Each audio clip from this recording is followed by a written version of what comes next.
Episode में कबीले की मशगाह में सिपाही जंग की तैयारी कर रहे होते हैं, जिनमें ख्वातीन और दोनों कबीलों के सिपाही मौजूद होते हैं। और इसी दौरान अर्तगल भी अपने सिपाहियों के साथ उधर पहुंच जाता है और अपने दोस्तों को कहता है, हमने नोयान का कामयाबी से मुकाबला किया, अब वो ज्यादा और भी गुस्से में आगे होगा।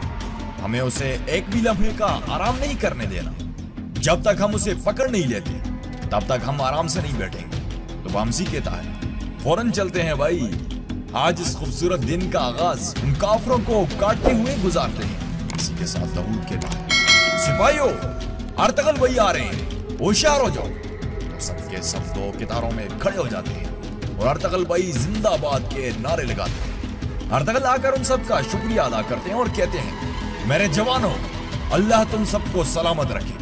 आप लोगों ने कभी मुझे अकेला नहीं छोड़ा जब हमारे दुश्मन अंदर और बाहर से मेरे खिलाफ साजिशें कर रहे थे, तो आपने बगैर किसी हिचकिचाहट के मुझ पर एतमाद किया।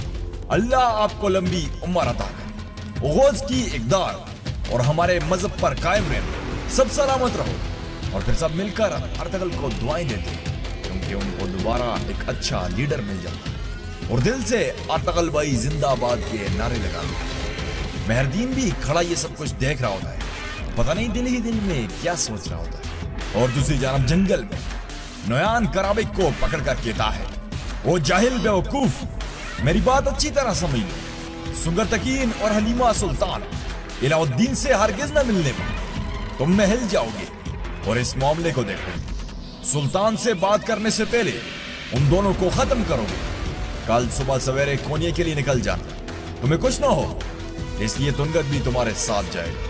और फिर नोयान तुनगत को बताकर खुद वहां से निकल जाता है। उसके जाते ही तुनगत अपने खेमे में जाता है और ख्याल देखता है जिस तरह नोयान ने उसे मुख्तलिफ किस्म की सजाएं दी थी, और कहता है, तुमने उक्ताई खान की फौज को इस सरजमीन पर जाया किया और अपने ही सिपाहियों को मरवाने के लिए छोड़ दिया। अब फतह तुम्हें नहीं जचती, बल्कि तुम्हारे लिए शिकस्त ज्यादा मुनासिब रहेगी। नोयान, मैं तब तक तुमसे जंग करता रहूंगा जब तक तुमसे सलारी का ओहदा नहीं लिया जाता। तो फिर आकर अब्दुर्रहमान को यह सब कुछ बता देता है, मगर अब्दुर्रहमान फिलहाल उसे इग्नोर करता है। और जब तुनगत चला जाता है, अब्दुर्रहमान जाकर अपना घोड़ा वगैरह तैयार करता है। और कबीले में गुंदोगदू कहता है, तुम ठीक कह रहे हो, अगर तैमूर न माना तो अर्तगल कहता है, जैसे भी मुमकिन हो भाई, यह हमारे लिए बेहतरीन रास्ता होगा। कम से कम हमें काफी तजुर्बा हो चुका है जब से हमारी पीठ में चुरा घोंपा गया है। तो गुंदोगदू कहता है, अम्मी जान भाई ठीक कह रहा है, यह मामला इस जरिए तक ही हल होना चाहिए। और दूसरी तरफ मेहरदीन कहता है, आलिया, मुझे पूरा यकीन है कि एक बार फिर अर्तगल इस जरिए में हमारे सारे मंसूबों पर पानी फेर देगा। तो आलिया कहती है, खुशनूद मुकम्मल बदल गया है, वो दिन रात अर्तगल की बातें करता है, अगर हमने कोई कदम ना उठाया तो ये सब तबाह हो जाएगा। तो मेहरदीन कहता है, एक लम्हा रुको, मेरे पास एक और खुफिया हथियार है। कोनिया के महल के अंदर अर्तगल जैसे बहुत से लोगों की तरबियत की है, उसे अपनी छोटी सी जीत को थोड़े वक्त के लिए मनाने दो। मैं तैमूर को उसके खिलाफ कर दूं, वो जानवरों की तरह एक दूसरे से लड़ते रहेंगे, फिर पता चलेगा कि वो कितना चालाक है। और दूसरी जानब जंगल में नोयान अफरासियाब को कहता है, अफरासियाब, सर्दियां खत्म होने और जंग शुरू होने से पहले हमें उनसे हिसाब लेना होगा। वो उक्ताई खान की फौज को शिकस्त नहीं दे सकेंगे, मगर वो हमें बुरी तरह नुकसान पहुंचाएंगे। जब तक हमारी फौज कोनिया नहीं पहुंच जाती, वो हम पर वार करते रहेंगे। अफरासियाब कहता है, नोयान, तुम मुझसे क्या चाहते हो? तो नोयान कहता है, तुमने जो सोना गुंदोगदू को देना है, जब तुम जानवर और अशिया खरीदने जाओ, सोना अपने साथ न रखना। तुम उन्हें कहोगे ये सोना और अज़म से आ रहा है। जब कबीला सोने का इंतजार कर रहा हो तो फिर तुम्हें एक और काम करना। तो वो कहता है, जी ठीक है जनाब। और दूसरी जानब गोंचकुल कबीले से बाहर मेहरदीन के लिए कुछ जड़ी बूटियां इकट्ठी कर रही होती है। गुंदोगदू आकर हाल अहवाल पूछता है और कहता है, तुम्हारे बाबा बहुत खुशकिस्मत हैं, जो तुमसे शादी करेगा वो भी तुम्हारे बाबा की तरह खुशकिस्मत होना चाहिए। तो गोंचकुल कहती है, कोई ऐसा जवान जो हमारी अच्छाई की तारीफ करे तो मैं खुशी से उसके साथ हूँ और उसे औलाद दूँ।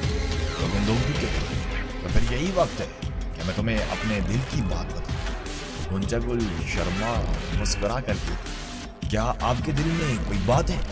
तो गुंदोगदू कहता है मैं तुम्हारे साथ और इंशाल्लाह अपने मुस्तकबिल के बच्चों के साथ अपनी पूरी जिंदगी बिताना चाहती हूँ। तो गोंजागुल मुस्कुरा कर कहती है गुंदोगदू साहब आपकी ये मेहरबान बातें कितनी प्यारी हैं। और दूसरी जानब गार में गनी अकेला बैठा होता है कि अचानक अब्दुर्रहमान उधर आ जाता है और कहता है गनी भाई हमारे पास वक्त बहुत कम है, फौरन कबीले जाओ और अर्तगल भाई को बताओ हलीमा सुल्तान और सुगर तकीन वो संगीन खतरे में है। और इधर कबीले में सब सरदार जमा हो जाते हैं। तो सरदार खुशनूद कहते हैं अल्लाह के नामों से शुरू जो माफ करने और हिफाजत करने वाला है।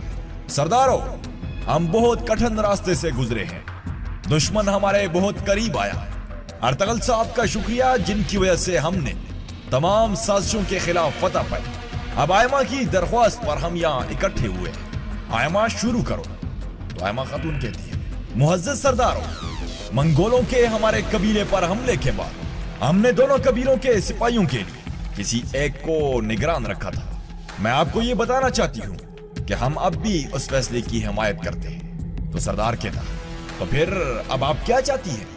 तो गुंदोगदू कहता है जिस दिन जिरगे में अर्तगल साहब से उनका इख्तियार और जिम्मेदारियां छीनी गई उस दिन से लेकर अब तक हमने देखा जो कुछ उन्होंने कहा वो सही साबित हुआ। क्या किसी का कुछ और ख्याल है?